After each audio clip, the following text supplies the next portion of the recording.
Hi, Michelle. Hi, Michelle. Hello, ladies. How are you today? Great, thank you. Now, can you start by telling me where you're from?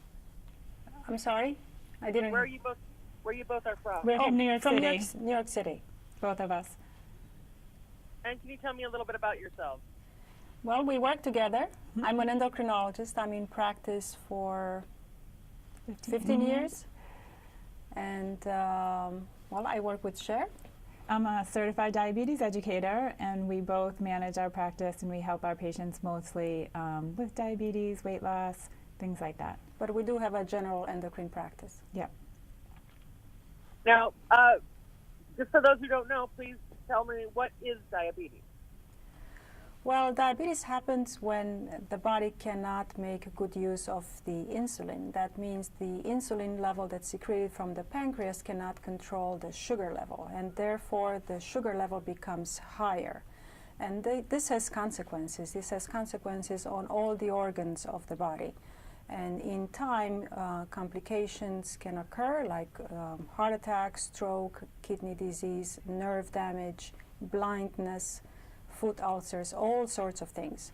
So overall, if somebody does not control their diabetes, their life expectancy can be significantly shortened. What's the difference between type 1 and type 2 diabetes? In type 1 diabetes, the body cannot produce any insulin at all. In type 2 diabetes, the insulin is secreted by the pancreas but cannot work very well.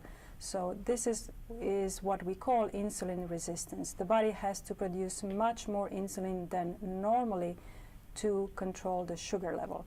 After years of insulin resistance, the pancreas does not produce enough insulin anymore as it is weakened, so therefore the sugar level starts to rise.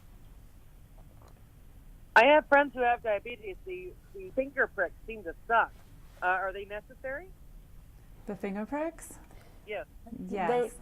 Go ahead. The finger pricks are essentially necessary because then it helps the patient to know what range they're in, if it's too high, if it's too low, because as Dr. Tolpan said, if the sugar is not in good control, that's when problems start to happen. And so this new product that has been released, the Freestyle Libre, is such an amazing product because it eliminates the need for these finger sticks that our patients really don't like to do because they're painful. Tell me about this new item. So the Freestyle Libre is a continuous glucose monitor that's on the market. It's a small little device that just gets placed on the back of your upper arm, and it's a sensor, and it's worn for 10 days, and there's a 12-hour warm-up, and then there's a little reader, and you carry the reader, the patient carries the reader around, and whenever you want to see your blood sugar number, you just scan the reader right over the little sensor, and you'll get a number there.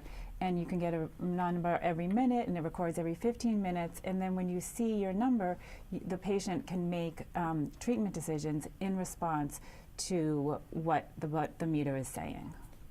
Now, how does this system make it easier for people with diabetes?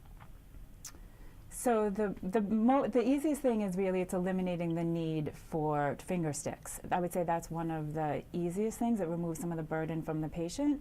And secondly, the monitor provides so much information every minute that we would never have before, so you can monitor the blood sugar day and night for 24 hours. So it prevents hyper and hypoglycemia, so it can keep the patient in a much tighter range, which is really important for diabetes management. Now, what are some lifestyle changes people with diabetes should make to avoid health problems? The biggest thing is controlling their diet, daily activity, monitoring their blood sugar, and of course taking their medication and visiting their doctor. But one of the most significant impacts is watching what they eat, controlling carbohydrate, monitoring their blood sugar, and exercise. Best ways to manage diabetes. What are some of the consequences for not adhering to a treatment plan? So some of the, as Dr. Tolpan had said earlier, consequences of uncontrolled diabetes are heart disease, uncontrolled infections, strokes, foot ulcers. There's a lot of problems if you don't control it, but it is a condition that can be well managed with diet, exercise, medication, monitoring your blood sugar, visits to your doctor. Where can people go for more information? FreestyleLibre.us. Is there anything else you'd like to add? I would like to say that this new monitor, the continuous glucose monitor that was just approved by FDA and right now it's available in all pharmacies, it's really unique. It's the first one on the market that actually eliminates the need for finger sticks. And it does allow the patients to improve their control without the risk of hypoglycemia. Before these monitors were available, patients who were in tight control had a lot of hypoglycemia. I think this is major in general for glucose monitors, but for this Freestyle Libre is unique because there is really no need for finger stick from the patient. Wonderful. Well, thank you both for this information. Hope you have a great day. Thank you. You too. Thank you.